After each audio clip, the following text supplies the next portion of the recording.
mga ka-Ronbel, how are you today? Happy kita karon kay atong lutuon nga kapayas hinatag unya ang saging giharvest ako igsuon tinanom niya pag may itinanim may aanihin gyud.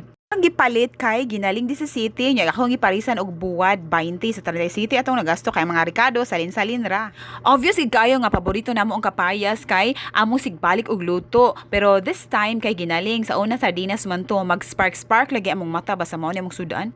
This time kay more on fruits ta karon so maghisgot og scientific name sa banana, Musa paradisirum, mango, mangifera indica, apple, pyrus malus. Always remember nga a diet rich in fruits and vegetables can lower blood pressure and reduce the risk of heart disease and stroke, and then lower risk of eye and digestive problems, and have a positive effect upon blood sugar which can help keep appetite in check. Tanay City nato, so busog na kay ta, tiningob na ni, di namin manihapon ani kay busog na kaayo, kapayas, na mangga, na patatas, na apple, na ay banana, og buwad. Happy na! Sige, pag-enjoy sa mudya kay mag-enjoy ko diri. Thank you again sa sponsor sa kapayas ug sa saging. Enjoy again! Happy eating! Mo kinang Ronbel Gums!